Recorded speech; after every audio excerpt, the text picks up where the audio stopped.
പ്രിയപ്പെട്ടവരെ, എന്തിനും ഏതിനും നമ്മുടെ മക്കൾക്ക് മൊബൈൽ ഫോൺ കൊടുക്കുക എന്ന് പറയുന്നത് നമ്മുടെ ഒരു ഹാബിറ്റായിട്ട് മാറിയിട്ടുണ്ട്. കുഞ്ഞു മക്കൾക്ക് തന്നെ ഭക്ഷണം കഴിക്കാനും അവരോട് ഒന്ന് അടങ്ങിയിരിക്കാൻ പറയാനൊക്കെ ഫോൺ അവർക്ക് നമ്മൾ കൊടുക്കുന്ന അവസ്ഥയുണ്ട്. ഒട്ടനവധി മാതാപിതാക്കൾക്കുണ്ട്. അതിലൂടെ അവർക്ക് വരാൻ പോകുന്ന വലിയ ഇഷ്യൂസുകൾ പ്രിയപ്പെട്ടവരെ നമ്മൾ അറിയണം. വെർച്വൽ ഓട്ടിസം എന്ന് പറയുന്ന ആ ഒരു പ്രയാസം ഒട്ടനവധി കുട്ടികൾ കണ്ടു തുടങ്ങി. അത് കണ്ടു തുടങ്ങിയാൽ പിന്നെ എന്തെല്ലാം അടയാളങ്ങളാണ് ഉണ്ടാവുക, എന്താണ് അവർക്ക് ഫ്യൂച്ചറിൽ പിന്നെ ഉണ്ടാകുന്ന പ്രശ്നം, അവരുടെ പഠനം പിന്നെ എങ്ങനെയാണ് മുന്നോട്ട് പോവുക, അവരുടെ പെരുമാറ്റത്തിൽ എന്തൊക്കെയാണ് പ്രശ്നം ഉണ്ടാകുക, നമ്മൾ നിർബന്ധമായിട്ട് അറിഞ്ഞിരിക്കണം. എന്നിട്ട് എങ്ങനെയാണ് അതിൽ നിന്ന് മാറ്റിക്കൊണ്ടുവരിക, അത് നമ്മൾ അറിയണം. തീർച്ചയായിട്ടും നമ്മുടെ മക്കളും അറിഞ്ഞിരിക്കേണ്ട പ്രധാനപ്പെട്ട വിഷയങ്ങളാണ് ഇന്നത്തെ ക്ലാസ്സിൽ നമ്മൾ സംസാരിക്കുന്നത്. അസ്സലാമു അലൈക്കും വറഹ്മത്തുള്ളാഹി വബറകാതുഹു. ബിസ്മില്ലാഹി വൽഹംദുലില്ലാഹി മാഷാ അല്ലാഹ് ലാ ഖുവത ഇല്ലാ ബില്ലാഹ്. അല്ലാഹുമ്മ സ്വല്ലി അലാ സയ്യിദിനാ മുഹമ്മദിൻ വഅലാ ആലി സയ്യിദിനാ വമൗലാനാ മുഹമ്മദ്. അൽഹംദുലില്ലാഹ്. അല്ലാഹു ഇരുലോക ആഫിയത്തും ബറക്കത്തും സലാമത്തും നമുക്കെല്ലാം പ്രദാനം ചെയ്യട്ടെ. പ്രത്യേകിച്ച് നമ്മുടെ മക്കൾ, നമ്മുടെ പേരമക്കൾ എല്ലാവർക്കും അല്ലാഹു നല്ല ബുദ്ധിയും തൻ്റെ ഇടവും റാഹത്തും അല്ലാഹു പ്രദാനം ചെയ്യട്ടെ. അനാവശ്യമായ വാശി, പ്രയാസങ്ങൾ, അനുസരണക്കേട്, നിസ്കാരമില്ലായ്മ, അതിൽ നിന്നെല്ലാം നമ്മുടെ മക്കൾക്ക്, എല്ലാ മക്കൾക്കും അല്ലാഹു മോചനം കൊടുക്കട്ടെ. ആമീൻ യാ റബ്ബൽ ആലമീൻ. അൽഹംദുലില്ലാഹ്. പ്രിയപ്പെട്ടവരെ, നമ്മുടെ മക്കൾ നമ്മൾ നേരത്തെ സംസാരിച്ചിരുന്നു കഴിഞ്ഞ ക്ലാസ്സിൽ. അവർ ആത്മീയമായിട്ടും ഭൗതികമായിട്ടും ഉന്നതരാകാൻ വേണ്ടി ശ്രദ്ധിക്കേണ്ട കാര്യങ്ങൾ, പ്രത്യേകിച്ച് മാതാപിതാക്കൾക്ക് കൊടുക്കേണ്ട ഇൻഫർമേഷൻ നമ്മൾ സംസാരിച്ചവരാണ്. ഇക്കൂട്ടത്തിൽ ചേർത്തി മനസ്സിലാക്കേണ്ട വളരെ ഇമ്പോർട്ടൻ്റ് ആയൊരു ടോപ്പിക്കാണ്. അതായത് ഇന്നത്തെ ആധുനിക മനുഷ്യർ മുഴുവനും, പ്രത്യേകിച്ച് മുസ്ലിം സൊസൈറ്റി മുഴുവനും കൃത്യമായിട്ട് മനസ്സിലാക്കിയിരിക്കേണ്ട ഒരു സംസാരമാണ് ഇന്നത്തെ ക്ലാസ്സിൽ. അതെന്താ? എന്തിനും ഏതിനും നമ്മുടെ മക്കൾക്ക് മൊബൈൽ ഫോൺ കൊടുത്തിട്ട് അവരെ ഒന്ന് സന്തോഷിപ്പിക്കുന്ന അവസ്ഥ, അടക്കിയിരുത്തുന്ന അവസ്ഥ ഇപ്പോൾ ഒരു ഹാബിറ്റായിട്ട് മാറിയിരിക്കുകയാണ്. പ്രിയപ്പെട്ടവർ, ഇത്തരം അവസ്ഥാവിശേഷങ്ങളിലൂടെ നമ്മുടെ മക്കൾ വളരുകയല്ല, തളരുകയാണ്. പ്രത്യേകിച്ച് കൊച്ചു മക്കൾക്കടക്കം ഇന്ന് മാരകമായ പല പ്രശ്നങ്ങൾ, മുതിർന്നവർക്കും മക്കൾക്കും പല ഇഷ്യൂസുകളും ഈ മൊബൈൽ ഫോൺ വഴി ഉണ്ടാകുന്നുണ്ട് എന്നത് തർക്കമില്ലാത്തൊരു വിഷയമാണ്. അത് പല നിലക്കും ഉണ്ടാകുന്നു, ഒരു നിലക്കല്ലെങ്കിൽ മറ്റേ നിലക്ക്. അത് അത്യാവശ്യ യൂസിങ്, ശ്രദ്ധ, കാര്യങ്ങൾ കൈകാര്യം ചെയ്യുന്നുണ്ട്, കുഴപ്പമൊന്നും വരാൻ പോകുന്നില്ല. അത് തീർച്ചയായിട്ടും വലിയ പ്രശ്നത്തിലേക്ക് പോകുന്നില്ല. പക്ഷേ ഒരു പരിധി വിട്ട ഉപയോഗം, അത് മുതിർന്നവരാണെങ്കിൽ പോലും ഒട്ടനവധി വിഷയങ്ങൾ അതിൻ്റെ ഓരം ചേർന്ന് കൊണ്ടുവരുന്നുണ്ട്, നമ്മളറിയുന്നില്ല. തീർച്ചയായിട്ടും നമ്മുടെ മക്കൾക്ക് നമ്മൾ മൊബൈൽ ഫോൺ കൊടുത്ത് അത് സ്റ്റാർട്ടിങ്ങിൽ ചെറുപ്പകാലത്തെ ശീലിപ്പിച്ച് അവരുടെ ശീലമാക്കി കൊടുത്താൽ പിന്നെ ബലം പ്രയോഗിക്കാനും അവരെ ഷൗട്ട് ചെയ്യാനും ചൂടാവാനും നിന്നാൽ അവർക്ക് വാശിയും വൈരാഗ്യവും കൂടാന്നല്ലാതെ അതുകൊണ്ട് യാതൊരു ഗുണവും കിട്ടില്ല. അവർ മാനസികമായിട്ട് തന്നെ തകരുന്ന അവസ്ഥയുണ്ടാവും. എത്രയോ മക്കളാണ് പ്രിയപ്പെട്ടവരെ മൊബൈൽ ഫോൺ കിട്ടാത്തതിൻ്റെ വാശി കാണിച്ചുകൊണ്ട് മരണത്തിന് കീഴടങ്ങിപ്പോയത്. മരിക്കാൻ വേണ്ടി കഴിഞ്ഞ ദിവസം ഞാനൊരു വീഡിയോ കണ്ടു, വേദനിച്ചു പോയി. ഫയർഫോഴ്സ്, പോലീസുകാർ, നാട്ടുകാരൊക്കെ വന്ന് നിൽക്കുക. കുട്ടി ടെറസിൻ്റെ മുകളിൽ കയറി, ഞാനിപ്പോൾ ചാടും, എനിക്ക് ഫോൺ വേണം. ഫോൺ പിടിച്ചു വാങ്ങിയതിൻ്റെ ആ വാശിയുടെ പേര് ഒരു കുഞ്ഞു ബാലൻ, ഒരു കൊച്ചുകുട്ടിയാണ്. ആലോചിച്ച് നോക്കണം. ചാടുമെന്ന് പറഞ്ഞിട്ട് പിന്നെ അതിനെ രക്ഷപ്പെടുത്തിയെടുക്കുകയാണ്. അവരെന്താണ് ആ കുട്ടിയെ സമാധാനിപ്പിച്ചെന്നറിയോ? എന്താ, നല്ല സോഫ്റ്റായിട്ട് തന്നെ സംസാരിച്ചു. മൊബൈൽ ഫോൺ തരാം, ഇന്ന മൊബൈൽ ഫോൺ എന്ന് പറഞ്ഞിട്ട് അങ്ങനെയാണ് ആ കുട്ടിയെ പിടികൂടുന്നത്. ആലോചിച്ച് നോക്കണം. എത്രയോ മക്കളാണ് പ്രിയപ്പെട്ടവരെ ഇത് മൊബൈൽ അഡിക്ഷൻ എന്ന് പറയുന്നത് ഒരു മാരകമായ മാനസിക രോഗമായിട്ട് നിൽക്കുകയാണ്. ഇന്നെൻ്റെ കുട്ടി അങ്ങനെ ആയിട്ടില്ല, നാളെ അങ്ങനെ ആകില്ല എന്നൊക്കെ നമ്മൾ കരുതുകയാണ്. പക്ഷേ പ്രശ്നങ്ങൾ നമ്മുടെ മുന്നിൽ വന്ന് നിൽക്കുകയാണ്. നമ്മുടെ മക്കളെ നിന്ന് നമ്മൾ ഫോൺ വാങ്ങുമ്പോൾ അല്ലെങ്കിൽ ഇപ്പോൾ കാണണ്ടെന്ന് പറയുമ്പോൾ അവർ കരച്ചിലും ബഹളം ഉണ്ടാക്കുന്നുണ്ടെങ്കിൽ അവർ മൊബൈൽ അഡിക്ഷനിലേക്ക് പോകുന്നതിൻ്റെ ഒരു ചായ്വാണ് കാണുന്നത്. വളരെ ശ്രദ്ധിക്കണം. അപ്പോൾ അത്തരം സാഹചര്യങ്ങളിൽ കുടുങ്ങിപ്പോയ, അതായത് എപ്പോഴും ഫോൺ വേണം, ഭക്ഷണം കഴിക്കാൻ, ഫുഡ് കഴിക്കാൻ, ടോയ്ലറ്റിൽ പോകാൻ വരെ ഫോൺ കൊണ്ടാണ് പോകുന്നത്, എന്നാലേ കാര്യം നടക്കുകയുള്ളൂ എന്നുള്ള തരത്തിലേക്ക് മക്കളുടെ മൈൻഡ് മാറിപ്പോയി. ഫോൺ താഴ്ത്തു വെക്കാൻ തോന്നുന്നില്ല.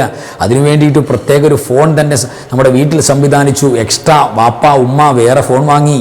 എന്തിനാ? മക്കളൊന്ന് അടങ്ങിയിരിക്കാൻ. പ്രത്യേകിച്ച് കൊച്ചു മക്കളൊക്കെ ഇല്ലേ എൻ്റെ പ്രിയപ്പെട്ടവരെ, ചെറിയ 6 മാസവും 8 മാസമൊക്കെ പ്രായമായ കൊച്ചു മക്കളെ വരെ അടക്കിയിരുത്തുന്നത് ഫോൺ കൊടുത്തിട്ടാണ്. അതെല്ലാം ഭീമമായ വലിയ പ്രശ്നങ്ങളിലേക്ക് പോകും. അത് മക്കളെ വേദനിപ്പിക്കണമെന്നോ മക്കൾക്കൊരു നേരം പോക്ക് വേണ്ടെന്നോ അവർക്ക് കളിക്കണ്ടെന്നല്ല, കളിക്കേണ്ട പ്രായത്തിൽ നിർബന്ധമായിട്ട് കളിക്കണം. അത് ഇസ്ലാം കൂടെ നിൽക്കും. പക്ഷെ അപകടകരമായ തരത്തിലേക്ക് അവർക്ക് ഒരു ഗെയിം, ഒരു കളിയിലേക്ക് പോകുന്ന അവസ്ഥ ഉണ്ടാകാൻ പാടില്ല. അവർക്ക് ടോയ്സുകൾ വാങ്ങിക്കൊടുക്കാം, എത്രയോ ടോയ്സുകൾ വാങ്ങിക്കൊടുക്കാം.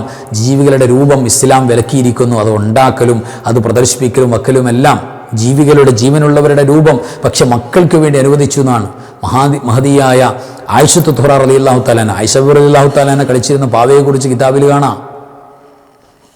അപ്പോൾ തീർച്ചയായിട്ടും അത്തരം അവർക്ക് ഭാവി ഫ്യൂച്ചർ പ്രശ്നങ്ങളുണ്ടാകുന്ന തരത്തിലേക്ക് കാര്യങ്ങൾ പോയാൽ പ്രശ്നമാണ്. അതല്ലാ തരത്തിലുള്ള ഏത് ടോയ്സും അവർക്ക് വാങ്ങിക്കൊടുക്കാം, ഒരു കുഴപ്പമില്ല. പക്ഷെ ഇതിലേക്ക് പോകരുത്. അങ്ങനെ കുറച്ച് അതിന് അഡിക്റ്റായിരിക്കുന്ന മക്കളെ ഇപ്പോൾ ഫോൺ കണ്ടുപിടിക്കുമ്പോൾ പെട്ടെന്ന് പിടിച്ചു വലിച്ചു വാങ്ങാം, പെട്ടെന്ന് വെള്ളം, അതൊരിക്കലും നടക്കില്ല. അതൊരിക്കലും ചെയ്യാൻ പാടില്ല. അവർ മാനസികമായിട്ട് ഒന്നുകൂടെ വയലൻ്റ് ആകുന്ന അവസ്ഥയിലേക്കൊക്കെ വരും. അപ്പോൾ അത് അവരുടെ എങ്ങനെയാണ് ഒരു കാര്യം നിരോധിക്കാമെന്ന് പറയുന്ന ഖുർആൻ തന്നെ എത്ര മനോഹരമായിട്ടാണ് ഈ ലഹരിയെ നിരോധിക്കുന്ന ഘട്ടം പറയുന്നത് അല്ലേ. എന്ന് പറയുന്നത് പോലെ ആദ്യം അവരോട് കൂടി ഇച്ചിരി ഇരിക്കുക, കുറച്ച് നേരം ഇരുന്ന് നമ്മൾ കൂടെ കൊടുത്തിട്ട് പതുക്കെ അവരോട് കുറച്ച് നേരമായില്ലേ ഇനി നമുക്ക് അങ്ങനെ പതുക്കെ മാറ്റിക്കൊണ്ടുവന്ന് അവരുടെ മൈൻഡ് മറ്റൊന്നിലേക്ക് വളരെ വളരെ നിർമ്മലമായിട്ട് അവരോട് പെരുമാറുക, അതിൽ നിന്ന് മാറ്റിയെടുക്കാൻ ശ്രമിക്കുക. അല്ലെങ്കിൽ ഇത്തരം പ്രശ്നങ്ങളിലൂടെ ഉണ്ടാകുന്ന ഇപ്പോൾ വെർച്വൽ ഓട്ടിസം എന്ന് പറയുന്നത് സർവ്വസാധാരണമായി മക്കൾക്ക് കാണുന്ന ഒരു പ്രശ്നമായിട്ട് മാറിക്കൊണ്ടിരിക്കുകയാണ്. ആ ഒരു അവസ്ഥാവിശേഷം മക്കളിൽ പഠന വൈകല്യങ്ങൾ ഉണ്ടാക്കും. അവർ സമൂഹത്തിൽ നിന്നും ഒറ്റപ്പെട്ട് നിൽക്കാൻ, സമൂഹത്തിൽ നടക്കുന്നതൊന്നും എൻ്റെ പ്രശ്നമല്ല എന്ന് പറഞ്ഞ് ഫോണിലേക്ക് മാത്രം ഒറ്റപ്പെട്ട ഒരു ജീവിതത്തിലേക്ക് അവർ മാറും. ബന്ധങ്ങളില്ലാത്ത ജീവിതമാകും. അവർക്ക് പിന്നെ സമൂഹത്തിനിടയിൽ സംസാരിക്കാൻ പറ്റാത്ത ഇഷ്യൂസുകൾ വരും. അവർക്ക് അവരുടെ സ്വഭാവ ദൂഷ്യങ്ങൾ ഇതിലൂടെ സംഭവിക്കും. അങ്ങനെ അതായത് ഈ വെർച്വൽ ഓട്ടിസം എന്ന് പറയുന്നത് തന്നെ എന്താണെന്നറിയോ, അവരുടെ ബുദ്ധിയുടെ ഡെവലപ്മെൻറ്റ്, ബുദ്ധി വളരേണ്ട ഒരു പ്രായമാണ്. ആ പ്രായത്തിൽ കുഞ്ഞു പ്രായത്തിലെ ഇതിന് അഡിക്റ്റ് ആവുക എന്ന് പറയുന്നത് തീർച്ചയായിട്ടും പ്രിയപ്പെട്ടവരെ അവരുടെ ബുദ്ധിയുടെ ഡെവലപ്മെൻറ്റ് അവിടെ ബ്ലോക്കായി പോകും. അതിലൂടെ ഒരുപാട് പ്രശ്നങ്ങൾ വരും. മക്കളുടെ ഉറക്കക്കുറവ്, ഉറക്കം ലേറ്റാകുന്ന അവസ്ഥ, കിടന്നിട്ടിങ്ങനെ ഒരുപാട് നേരം കാണുന്ന അവസ്ഥ, കണ്ണിന് പ്രശ്നങ്ങളുണ്ടാകുന്ന അവസ്ഥ, ഇതെല്ലാം മക്കളെ ചെറുപ്രായത്തിലെ വലിയ രോഗങ്ങൾക്ക് വരെ, ഡയബറ്റിക്കിന്, പ്രമേഹത്തിനടിമപ്പെടുന്ന അവസ്ഥ, ഇതെല്ലാം ഈ ഒരു പ്രയാസങ്ങൾ കൊണ്ട് വന്നു ചേരുന്ന വലിയ പ്രശ്നമാണ്. അപ്പോൾ അതെല്ലാം വന്നു ചേരാൻ ഇതൊരു പ്രധാനപ്പെട്ട കാരണമാണ്. മാതാപിതാക്കൾ വളരെ മൈൻഡ് കൊടുക്കണം, വളരെ ശ്രദ്ധിക്കണം. നമുക്ക് അലക്കാൻ പോകാനും നമുക്ക് ഭക്ഷണം പാചകം ചെയ്യാനും നമുക്ക് കാര്യങ്ങളൊക്കെ എളുപ്പത്തിൽ നടത്താനും ഇതൊരു മാർഗമാണല്ലോ എന്ന് കരുതിയിട്ട് അതിന് നെവർ മൈൻഡോടുകൂടെ കണ്ടാൽ നമ്മുടെ മക്കളുടെ ഭാവി തകരും. നമ്മൾ ജീവിച്ചിരിക്കുക ലൈവായിട്ട് കാണേണ്ടി വരും അത്തരം പ്രയാസങ്ങളൊക്കെ. അപ്പോൾ അതിലേക്കൊക്കെ പോകാതെ ഒരു തീരെ ഫോൺ വീട്ടിൽ ഉപയോഗിക്കാതിരിക്കുക, അത് തീരെ മക്കൾ കാണാൻ, അതൊന്നും നടപടിയുള്ള കേസല്ല നമ്മുടെ കാലത്ത്. അതൊന്നും പ്രാക്ടിക്കൽ ഒരിക്കലും ചെയ്യാൻ സാധിക്കില്ല. എങ്കിൽ അവർക്കിങ്ങനെ സ്വമേധയാ വലിയ സ്വാതന്ത്ര്യം കൊടുക്കുന്ന, അവർക്ക് ലൈസൻസ് കൊടുക്കുന്ന അവസ്ഥ എപ്പോഴും ഇങ്ങനെ കുട്ടികൾ അതിൽ തന്നെ ഇങ്ങനെ ഇരിക്കുക. അല്ല, കുട്ടികൾ പുറത്ത് ഓടിക്കളിക്കണം, പുറത്ത് കളിക്കണം. കുട്ടികൾ മണ്ണിലും വെളിയിലൊക്കെ കുട്ടികൾ കളിക്കണം. അങ്ങനെയാണ് വളരേണ്ടത്, അങ്ങനെയാണ് വളരുന്നത്. അതിലാണ് തീർച്ചയായിട്ടും വിജയം. അപ്പോൾ ഇത്തരം അവസ്ഥാവിശേഷങ്ങളിലൂടെ മൊബൈൽ ഫോൺ നിരന്തരം കണ്ടുകൊണ്ടിരിക്കുന്ന ഗെയിമിന് അഡിക്റ്റായി പോകുന്ന മക്കളെ സംബന്ധിച്ചിടത്തോളം അവരുടെ ജീവിതത്തിൽ വലിയ വാശിയും വൈരാഗ്യം ഉണ്ടാകും, സ്വഭാവ ദൂഷ്യം ഉണ്ടാകും, അവരുടെ പഠന മികവ് അത് ഡിലേ ആയി പോകും. അതേപോലെ തന്നെ അവർക്ക് കൂടുതൽ സമൂഹത്തിൻ്റെ ഇടയിൽ സംസാരിക്കാനോ സമൂഹത്തിനിടയിലെ നന്മകൾ ഇടപെടാനോ ഒന്നും കഴിയാത്ത, നമ്മൾ പറയില്ലേ ആളൊരു മന്ദബുദ്ധി ലുക്കിലേക്കാണ് കാര്യങ്ങൾ പോകുന്നത് എന്നുള്ള അവസ്ഥയിലേക്ക് കാര്യങ്ങൾ ചുരുങ്ങിപ്പോകും. അതുകൊണ്ട് വലിയ വില കൊടുക്കേണ്ടി വരുന്ന ഒരു സാഹചര്യം ഇതിലൂടെ വന്നു പോകും. നേരത്തെ പറഞ്ഞ പോലെ നമ്മൾ അള്ളാഹുവിനോട് ദുആ ചെയ്യുക. ഇതിൻ്റെ ഗൗരവം നമ്മുടെ ജീവിതത്തിലൂടെ മക്കൾ കാണുക. മക്കളോട് ചൂടായി ഭയങ്കരമായ ബഹളായി, ഈ മക്കളോട് ചൂടായിക്കൊണ്ടിരിക്കുമ്പോഴും ബാപ്പ ഇങ്ങനെ റിയേഴ്സ് ഇങ്ങനെ കണ്ടുകൊണ്ടിരിക്കുകയാണ്. ഈ സാഹചര്യമാണ്. അതൊരിക്കലും ഉണ്ടാകരുത്. നമ്മളുടെ പ്രൈവസിയിൽ നമുക്ക് വാർത്തകൾ നോക്കാനുണ്ടാകും, ഫേസ്ബുക്ക് ഉണ്ടാകും, അത്യാവശ്യം വാട്സപ്പ് മെസ്സേജുകളൊക്കെ നോക്കാനുണ്ടാകും. അത് നമ്മൾ സൂക്ഷ്മതയോടെയാണ്, ഒരുപാട് സമയം അതിനു വേണ്ടി നമ്മൾ ചിലവഴിക്കുന്നില്ല എന്ന് മക്കൾ കാണണം. ഇത് ലീവിന് വന്നാൽ വാപ്പയുടെ നമ്മളുടെ അവസ്ഥ പറയാൻ അധിക സമയവും ഫോണുമായിട്ട് എൻഗേജഡാണ്. എപ്പോഴും നമ്മൾ കിടന്നിട്ട് സെറ്റിയിൽ കിടന്നിട്ട് ഇങ്ങനെ ഫോണുമായിട്ട് ഇങ്ങനെ ആവശ്യമുള്ളതും ഇല്ലാത്തൊക്കെ അങ്ങനെ കണ്ടുകൊണ്ടിരിക്കുന്ന അവസ്ഥ ഇത് തന്നെയാണ് ഉമ്മയ്ക്കും ആണെങ്കിൽ തീർച്ചയായിട്ടും പ്രിയപ്പെട്ടവരെ വലിയ അപകടകരമാണ്. എന്നാൽ ഫുഡൊക്കെ ഓർഡർ ചെയ്ത് വരുത്തിയിട്ട് എന്താ തിരക്ക്? റീൽസ് ഇങ്ങനെ കാണാനാണ് തിരക്ക്. ഫുഡൊക്കെ ഓർഡർ ചെയ്ത് വരുത്തിയിട്ടുണ്ട്, അതിങ്ങനെ കഴിക്കുക. ഇവിടെ തിരക്ക് ഫോണിലാണ്. മക്കളുടെ കാര്യത്തിലോ ഇനി അതില്ലാതിരിക്കാനോ അതിന് ശ്രദ്ധിക്കാനോ നോക്കിയാൽ നടക്കില്ല.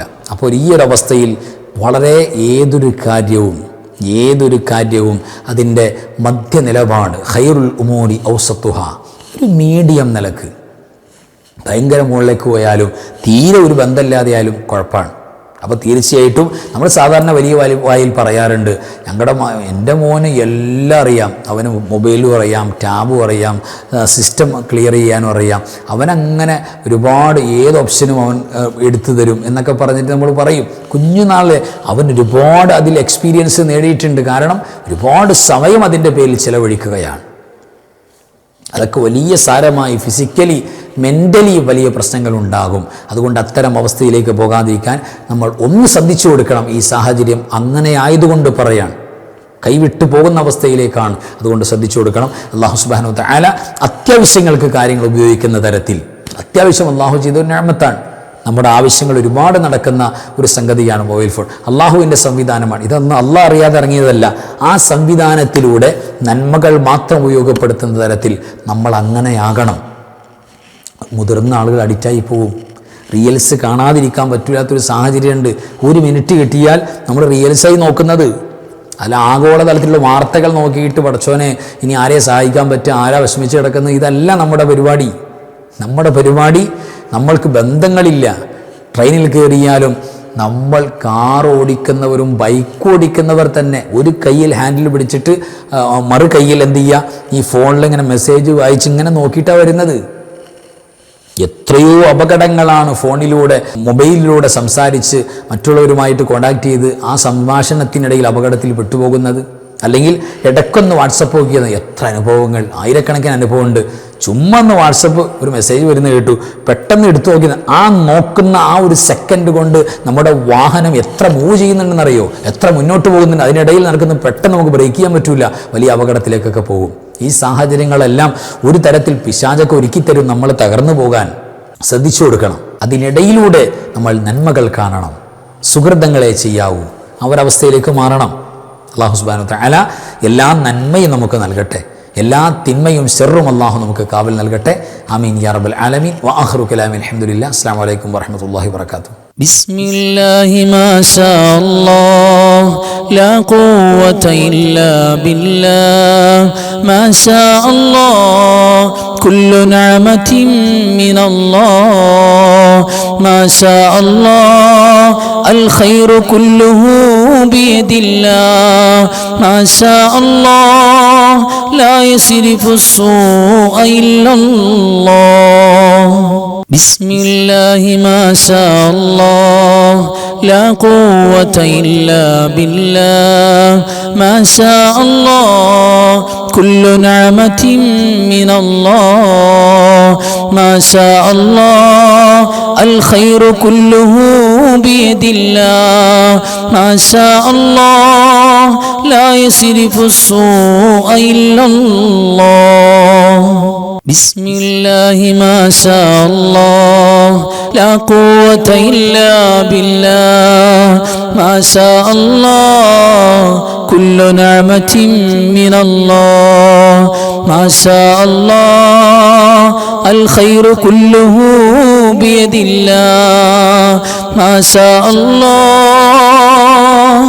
لا يصرف السوء إلا الله